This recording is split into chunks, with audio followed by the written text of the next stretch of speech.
नमस्कार. आयच्या ह्या खाशेल्या कार्यावळीत तुमकां सगळ्याक येवकार. आज आमचे बरोबर खास गेस्ट आसात ते म्हळ्यार चौगुले कॉलेजीचे principal professor Nandkumar Sawant. So welcome to the show. आणि म्हाका दिसता it is I am a ex student, so it's an honour to have you on my show. Number one. Number two, Chowgule College is an institution which is practically a pioneer in bringing radical ideas, revolutionary ideas, path-breaking ideas as far as Goa's education system and education field is concerned. And somehow now we are in the middle of a pandemic.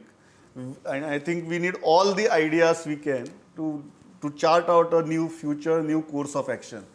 So from the educational point of view, what are the fundamental changes that you think this pandemic will lead us to in the field of education? Pramod, first and foremost, thank you for inviting me on your show. It's a pleasure and it's a great opportunity for me. Thanks a lot, sir. This pandemic, COVID-19, has brought tremendous changes in all sectors and even in higher education, especially in the education sector. There has been no much preparedness from our side, whereas if you look at foreign universities like Sussex University or Hong Kong University or Singapore University have taken certain steps in changing the educational structure of their universities. So in the context of India, very importantly, when there is a lot of uncertainty, the three important things which I see a problem: first, how do you get into the admission process? Second is that how do you start a new academic year with the teaching learning process? And the third, examination system. Because in Indian context, teacher has been the center where teaching happens in the classrooms and examination is only writing in the examination hall. And therefore we need to change accordingly. So, but let me understand it with more clarity. What I was saying means we have a certain way of going about it. We take the admission. There is a physical interaction. So, what are the things? Okay, when we are at the verge of new academic year now. So, how do you think what will happen in June? In your estimation, what will happen in June, and what is the best way to approach that situation? Because whatever said and done, we are opening up things now. Trains are starting from tomorrow. Interstate transport will start probably by next week or so. And so the green zone status that we have might not remain green maybe 15 days or 3 weeks later. So we are looking at and then we will be in June, first week of June, where usually our academic year begins.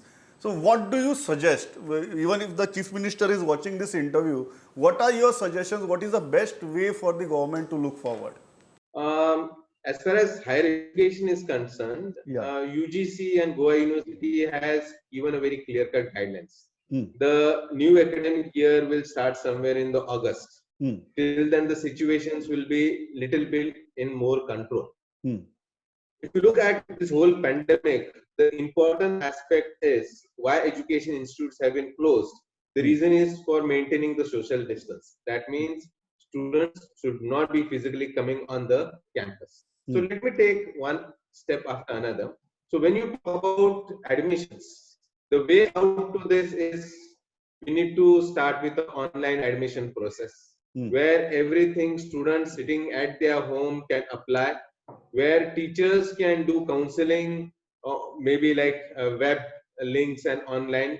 The mark sheets can be scanned and payments can be done online, and the student as well as the parents are at much more ease of that anxiety of where I get admissions. So looking from the student's perspective and from the parents' perspective, online admissions with proper channels and gateways is one of the ways in which admission process can start without physically coming on the campus. When you talk about teaching learning, what about the classrooms? Yes. So when you talk about teaching learning, we are not very sure whether, though we have said we'll start from August 1, but if the number of cases increase, we might again say there could be a lag, and that could affect the academic year.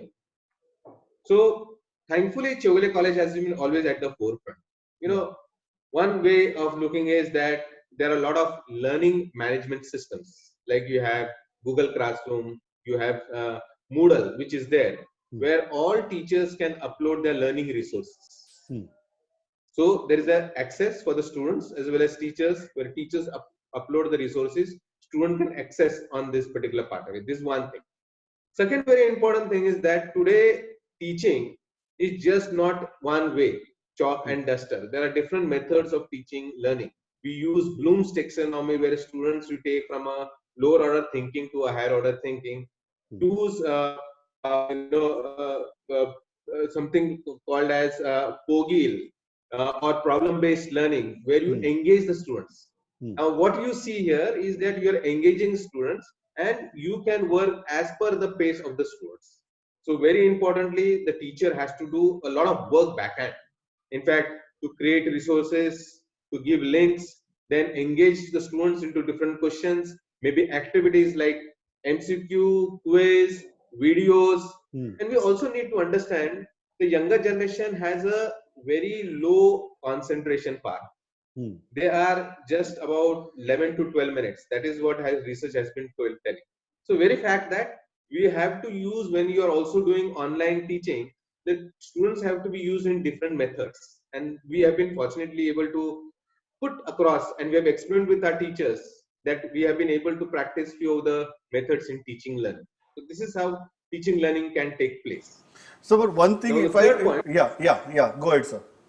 if you talk about online, about evaluation, see, we have to now understand, we have to get rid with the annual examination system or a semester end examination.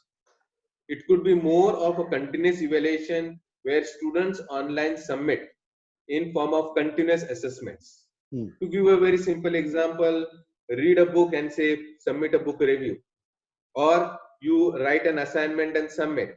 And therefore there could be in stepwise progression of the students in terms of evaluation, and then you don't wait for the last moment that what could be my fate in terms of assessment or examination or evaluation.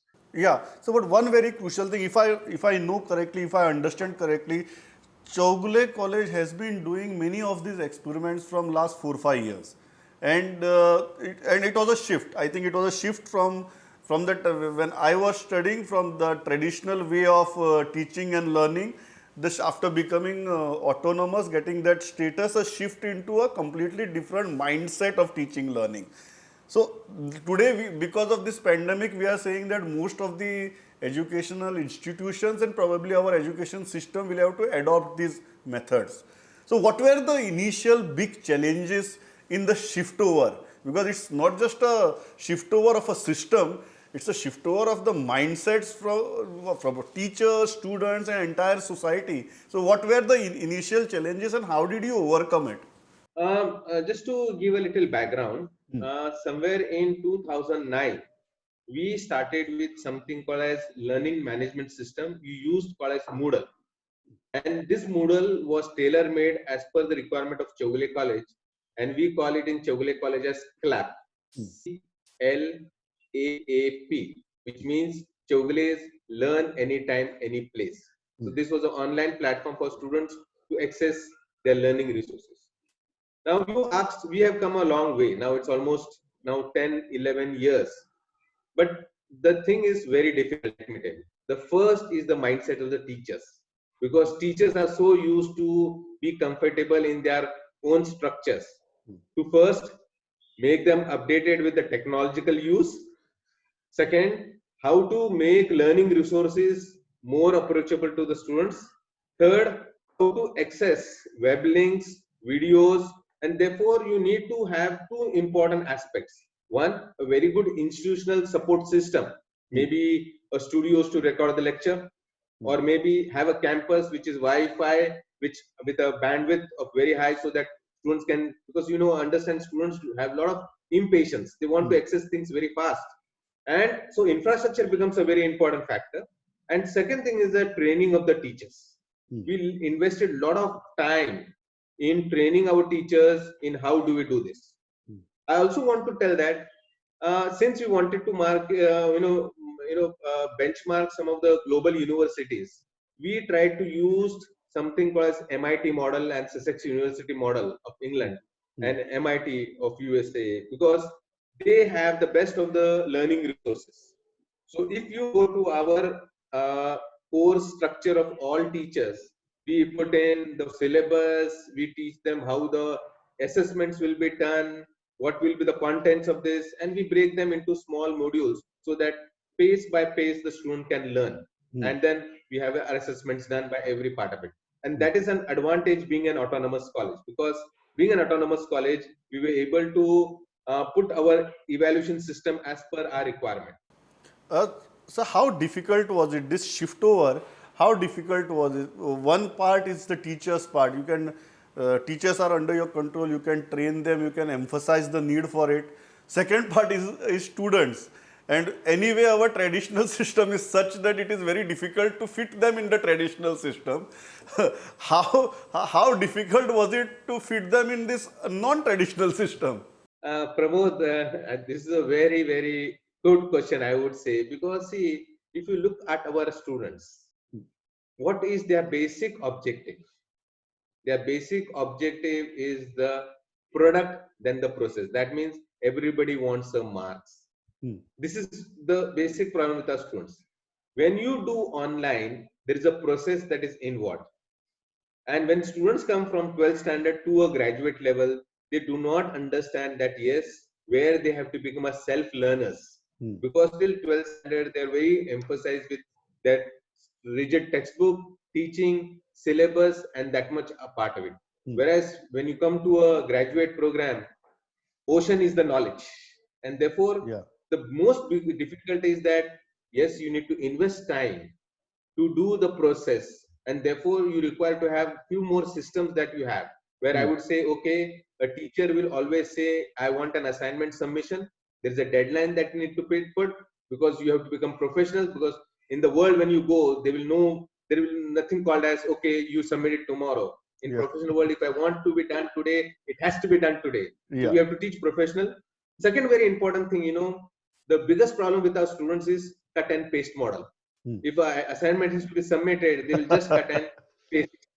So we need to teach them something called as academic integrity, where you have to be honest with your own writing part of it, and therefore there are softwares for doing plagiarism checks and many other things. So we need to teach our students. And third, I think very important, a teacher has to be a constant mentor. It's just not that I teach. I have to constantly say, okay, you're not doing, you need to work up. And last important thing which I feel is that it's good to make them work in a group where there is a heterogeneity and each one helps out. And that is where we go in the future, because we all need to work in teams. And if you don't teach this in the education system, I think somewhere our education system will fail. So these are some of the challenges where I find students are still not adapted to this type of change in the education system. So I think most of these points, most of the educational institutions will have to adopt now because of these changing times. My last question to you: one advice that you would like to give to the government of Goa right now when they are facing unprecedented challenges, and I think from last 2-3 weeks I am just focusing on two E's: economy and education. Because for me, I think our biggest challenge right now, post-pandemic or during the pandemic also, because everybody is now talking about we need to learn to live with the virus. And if that is the case, the two E's that are our biggest challenges as a society is economy and education. So one advice to the government of Goa on how to deal with education in these times. Yes. My first appeal is that safety is the first aspect. So in any condition, safety of the people is the first. Second, education has to go on. And for that, we need to prepare. There has to be a certain level of planning, which means maybe we have to change our education system, which could be more of a technological enabled. And this could be more, things have already started changing, like people are already having webinar and many other processes. So I think Goa being a very forward looking state, and it has been always said that he is highly literate state. I personally feel we should adopt technology as one of the major tools in our teaching learning. Hmm. So my advice to the government is first safety of the students and the society, and second, let's adopt technology as a tool for our teaching learning to go ahead with whatever plans of education it has in future. So thanks a lot for talking to us. I think all of you, entire Goa is watching this interview. So all of you, I think they are very important points. And there is, thankfully, there is one educational institution in the state which has gone through the grind and put certain SOPs in place from which we can learn today and adopt and adapt. So thanks a lot, sir, for talking to us. I think your experience will be most invaluable in this time. So I would prefer maybe another 2-3 weeks we will have this chat again as the situation progresses and as the virus progresses.